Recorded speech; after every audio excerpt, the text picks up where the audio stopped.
So it's also about, do I want to, do something that empowers women entrepreneurs to take control of their business?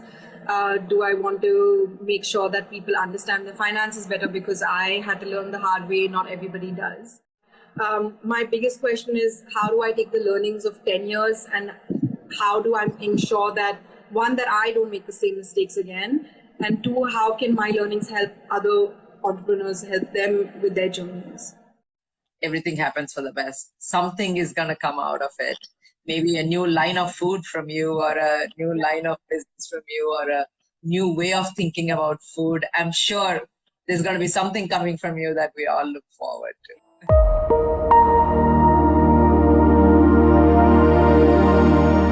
Hi everyone, it's 8 o'clock and it's day 6 of our Insta Live, and today I'm actually sure there's going to be most viewers, not because of me but because of the guest who we're going to have.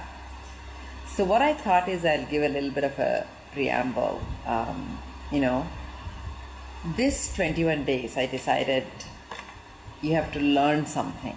I have to learn something that I can be fairly good at in these 21 days, and I should start something I've never done before and do it consistently. So the two things I took on, one is about social media, to get myself familiar with social media a lot more, especially Instagram and maybe Facebook a little bit, Instagram.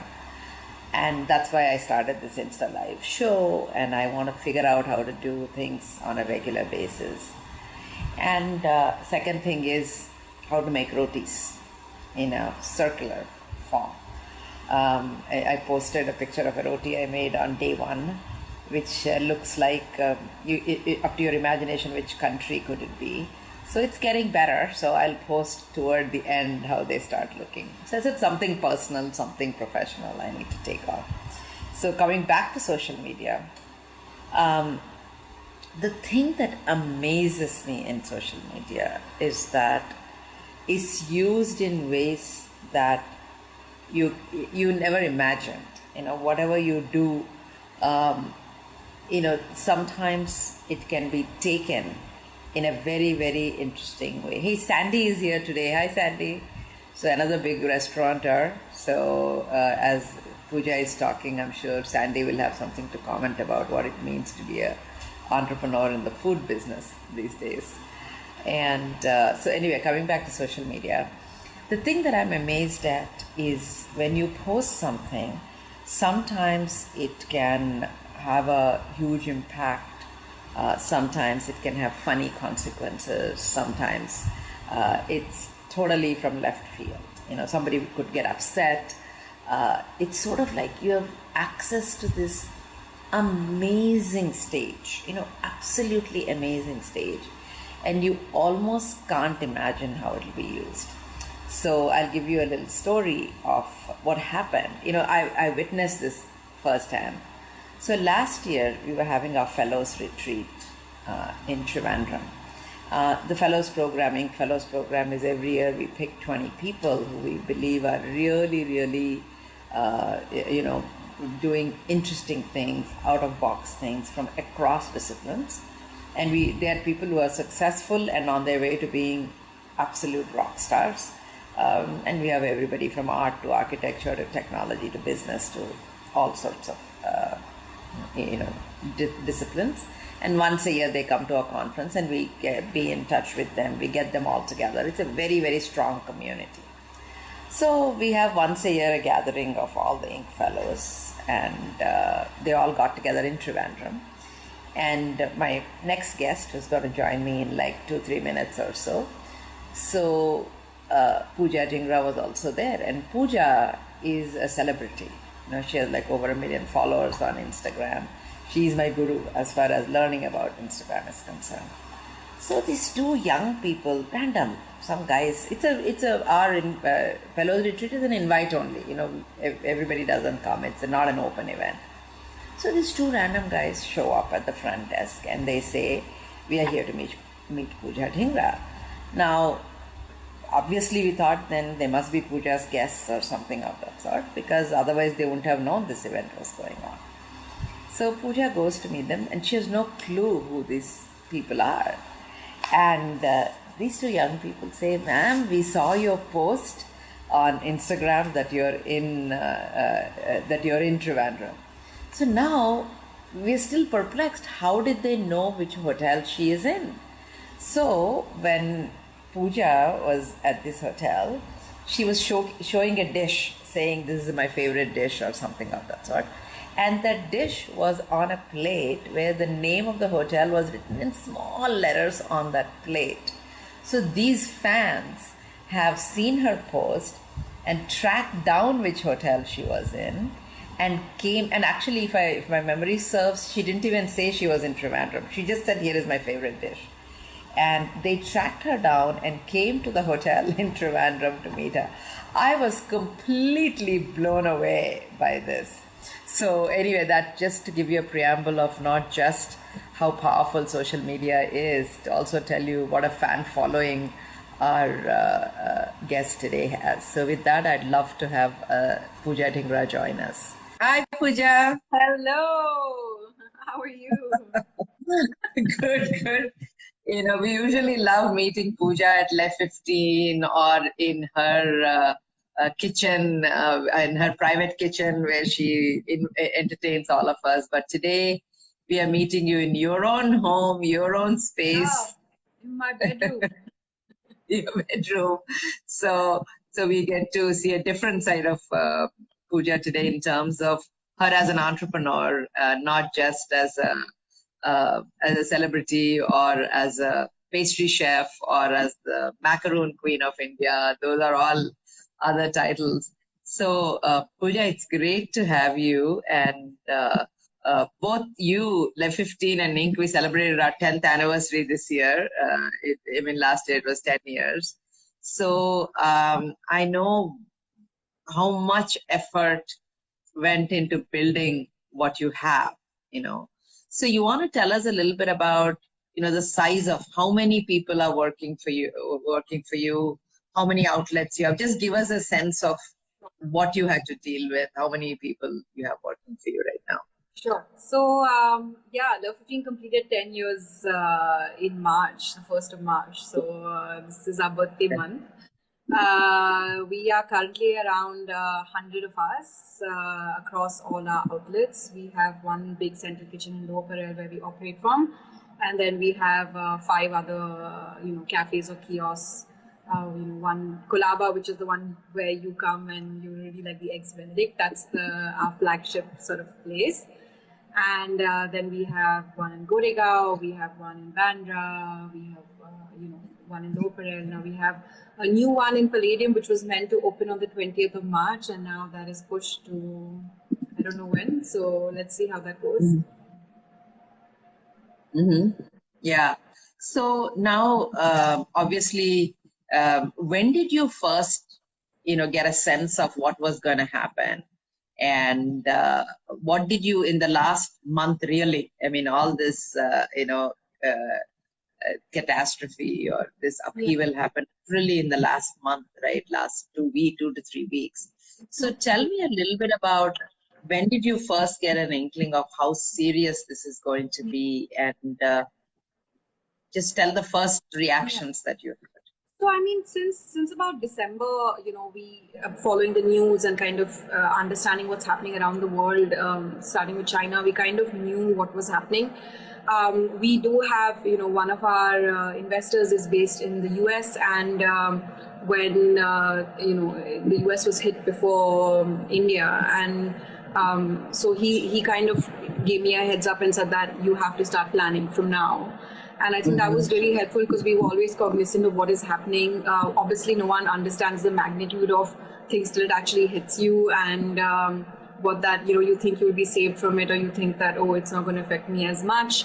But things got real very soon, and I think that we kind of, you know, took a call first. It was about safety first and kind of understanding how we are, you know, because we deal with food. So it was firstly about let's get the team to understand cleaning and washing hands. That was the first few days. That was what everyone was communicating, and then slowly it was the social distancing started, and you know, we kind of.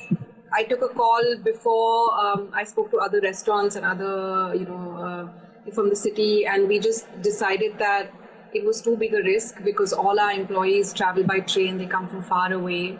And also the atmosphere in the kitchen the last 3 days before we closed was one of kind of, you know, fear and anxiety because everyone was coming from far away. If you had one person who even looked a little bit unwell, everyone else around them became kind of paranoid. If, you know, are you unwell? Right. And again, so this paranoia because there was no clarity of what was happening, and, you know, just like to get the team together, and like, so we did actually proper trainings to kind of explain to them what does this virus mean, how does it spread, what is the impact of it, to actually get them to understand the seriousness of it, because we were trying to explain to that before the government started doing what it did.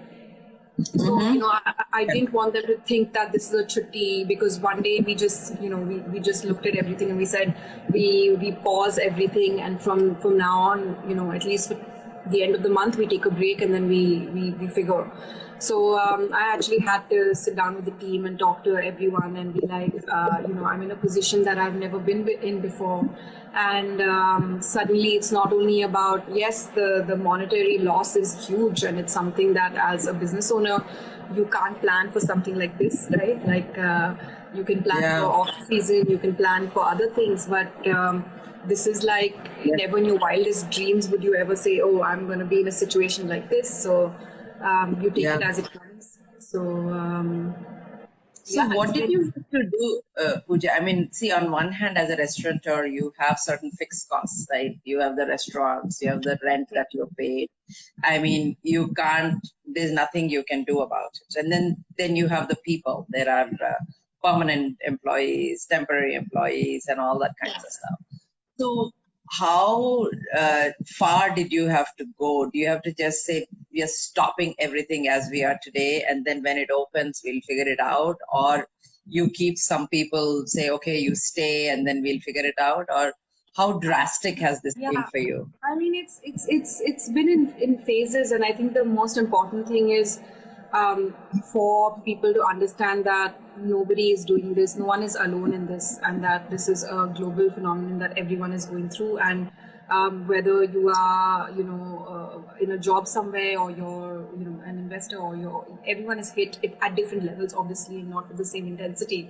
So my first thing was I need to take care of the team and ensure that everybody is safe, sound, that they understand the severity of it, that they take care of their health, and that we can get some component of their salary paid out to them. So this was discussed with them, and actually told them that and you know, the restaurant business is one that runs on cash flows. So if you just stop business for 10, 12 days, that it means there's no revenue coming in. So we really, you know, it was a matter of one day where we said it's a tough call to take, and it was just like, let's speak to our, you know, inform all the stakeholders involved. So we spoke to our team, we spoke to our investors, we spoke to all our suppliers, because, you know, we said we are pausing for the next 2 weeks and we won't be able to make these payments.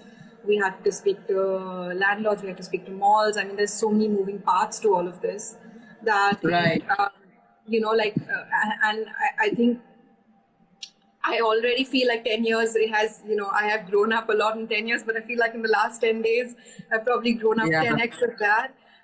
Because it's a harsh reality, Lakshmi, because the restaurant industry is so fragile that you know that nobody's going to come out of this the same. You know that even if you start, you know what the economy is going to be like. You're never going to be at full capacity. You're never going to be able to do the same business you're doing. So you have to start looking inward and asking yourself really hard questions that you know never thought you'd have to. So it's been tough. So I was chatting with Pooja yesterday, and we were sharing about how tough it is after being around for 10 years to say, I'm stopping, you know, and And the thing is, we can't see where the end is. We don't know when everything is going to go full force. Is it 2 weeks or 2 months or 3 months? Or even we have no idea. So I think one is, Pooja, I think whenever that is, I think you'll find a way to reinvent yourself. The other question I have for you is that there are two things. There's Le15 and there is Pooja Dhingra.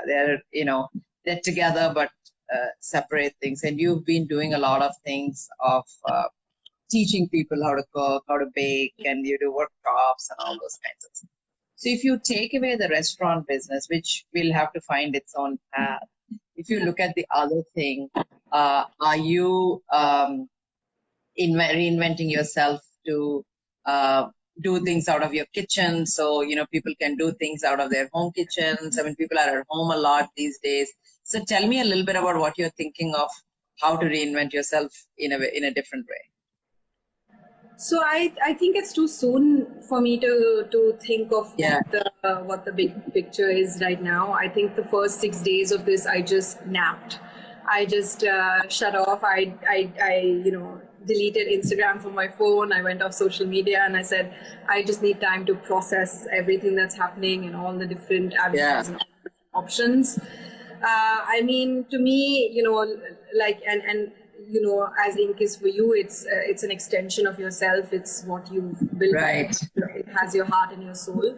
So it will continue to exist in some shape or form. I'm trying to think of what are the things I can do with it, looking at how the world is going to change, say in 6 months, in a year, how eating habits are going to change, how restaurants will change, and then how do we fit in that ecosystem. So there are some sort of thoughts in that direction of where do we take it from here. So that is something that I'm actively thinking of looking at and, planning and plotting with that. Personally, I just, I feel privileged to have this time off and actually say that I am in the comfort of my home and with my family. So it's something that I'm extremely grateful for, that I can be home every day with them. And so I just want to really take this time to just figure what I want to do. There's a lot of learnings, Lakshmi, in the last 10 years, right? There's learnings in the sense of women in business, women with their finances, which I was so skeptical with. I had to go through some really tough times with that. So it's also about, do I want to, do something that empowers women entrepreneurs to take control of their business? Do I want to make sure that people understand their finances better, because I had to learn the hard way, not everybody does. So these are different sort of things that I'm playing around with. Obviously, baking comes very easy. It's something that I don't have to think much about. I know if I go into the kitchen and I'm, given a problem, I'll find a creative solution. So that I'm not too worried about. I know I'll figure that one out. But my biggest question is, how do I take the learnings of 10 years and how do I ensure that, one, that I don't make the same mistakes again, and two, how can my learnings help other entrepreneurs, help them with their journeys? And tell me a little bit about women in finance. Let's talk about that a little bit.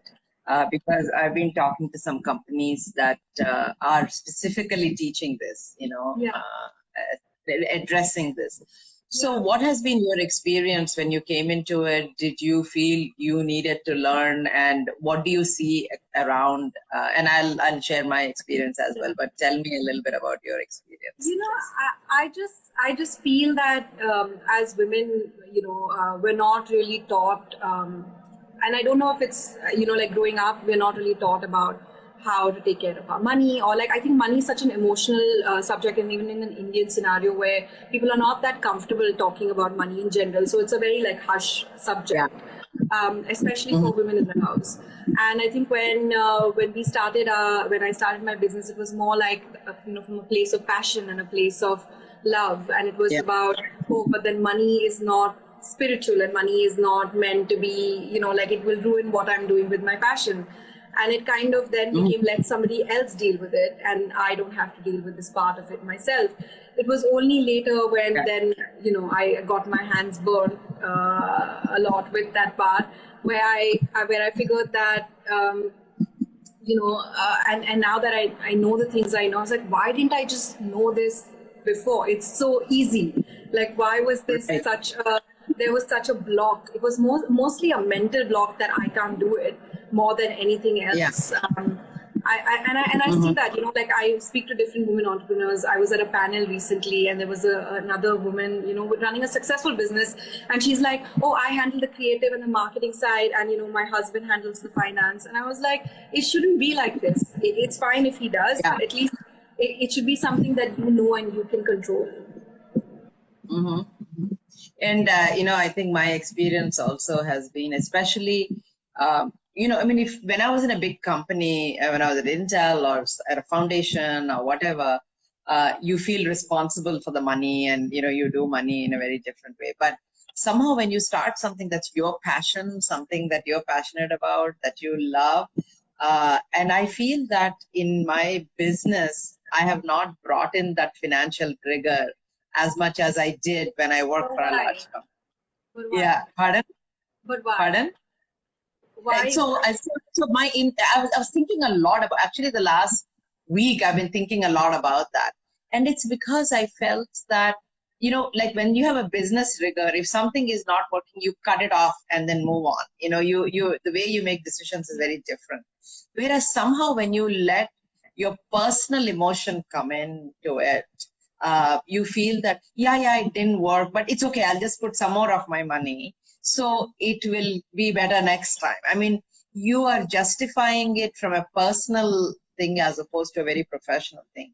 And so this whole thing, this whole upheaval has actually forced me to think about it in a very, very professional way and say, yes, I love to do this, but maybe I can do it with Insta Live in my house with 2 people, but if I want to run an organization, how does everyone in the organization need to work in such a way that it adds to the bottom line? It's a very different way of thinking. I feel I ran it more like in your home, when there are kids, you somehow get something from somewhere, but you don't burden them with the facts, But now I'm like, it doesn't work that way. It's not good for the organization. It's not good for the sustainability of the organization. You have to instill very, very strict guidelines and rules and cash. I mean, of course, we look at cash flow regularly. We look at P&L regularly. We, project revenues. We do all that stuff. That's in place that I do with my core group of people. Yeah. But to make tough decisions, I have not made the tough decisions that I should have made, So I think something like this forces you to make the tough decisions, because you can't say, oh, okay, I'll just somehow get through this another week, because it's not going to be a week thing. We really don't know what's going to happen to the economy. When will it come back? And you can't make false promises to people to say, don't worry about it. It's not like that, right? So, I mean, till now, everything was like that, in terms of, you could say, economy is slowing down a little bit, but I know it's going to come back up. Or I could sort of see light at the end of the tunnel. We have these 5 deals in the pipeline, at least 3 will come, and we have managed like that. But now, 0 in the pipeline, right? And you just don't even know what's going to happen. So it's very, very different. So I think this is forcing me to have tough conversations, that I've never had before. So there are 2 levels to it. One is to have the financial rigor and understand the statements, etc. The second one is use that information to make the tough calls that need to be made. Yeah. I think you need to learn both. I think that the separating the emotion from the factual has been the hardest part and the biggest learning. Yes. And it's something that I know that I had to do, and I'm pretty proud of the progress that I've made. And I know that I'm, I can kind of get better at it. But I think just, figuring out where the problem is the first step to solving it. So I think it's... Yes, yeah. And so in some ways, this is a tough time for everyone, big and small. It doesn't matter the size of your business today. I mean, huge businesses are going through it. There'll be huge amounts of layoffs in large companies. There are people completely pivoting, and there are people who are looking at things. So I think this is going to affect all of us. And what I've learned is that you need to be careful, not just for the next month or two. You have to be careful for the next 6 months, you know. And so that, because at least that is the shortest amount of distance I can see till when things will not change, you know, at least for the next 6 months. Because even if we come out of this 21 days, the economy is going through such beating that it'll take time for people to come back unless you're making very basic needs like rice and atta and dal. And I mean, like, it's going to be very, very basic things that are people going to be paying attention to. So I think it's learning the financials and actually making the right decisions and not knowing what is the right decision. I mean, it's not like this has happened before and people can tell you, oh, I did this and that was the right thing, but I did this, that was not the right thing. There's no such thing. I was listening to this podcast by the chef David Chang this morning, and he was talking about the restaurant industry in the US, and he just said that if you're mad at yourself for not seeing this coming, there's nothing that you could have ever done. It's like someone telling you that a spaceship is going to come and UFOs are going to point at you and shoot at your business, and what, you know, like, how could you ever prepare for that? And so I think that it starts with just understanding that this is not something, as much as you could, you know, prepare for a rainy day, there's no way that you would have ever imagined this kind of tsunami hitting. So, So, you know, first of all, you know, just to wrap up our conversation, Pooja, to say that, you know, it's been, I want to acknowledge that the work that you put in for the last 10 years, you know, what you brought to India and what you brought to food. I mean, you've huge amounts of followers, etc. And I think I really, and I've seen for the last few years, I've known you personally, and I've seen how much blood, sweat, and tears that goes into it. You are non-stop. You know, you never ever sit at home and even enjoy what you make. So I really want to acknowledge that, you know, it is a tough time, and but again, it's wonderful to see you actually take some time off and spend time with family. And we were talking yesterday, and the only way we can think about it is that everything happens for the best. Something is going to come out of it. Maybe a new line of food from you, or a new line of business from you, or a new way of thinking about food. I'm sure there's going to be something coming from you that we all look forward to. I hope so too. Thank you so much for all your love and support, Lakshmi. Thanks, Pooja. Bye. See you. Bye. So, thanks for all our listeners. I just wanted to take a few minutes to wrap up and say that, you know, as I said, big or small, restaurant, non-restaurant, it doesn't matter what the vertical is. We are all going to go through huge upheaval. And I thought about, you know, Ken Lakawara was one of our speakers, and he's the person who discovered the largest dinosaur that was ever unearthed. And he was talking about, you know, these dinosaurs occupied this earth for a long time. They were the masters of the universe, and we are nothing compared to dinosaurs, you know. And they just been wiped out today.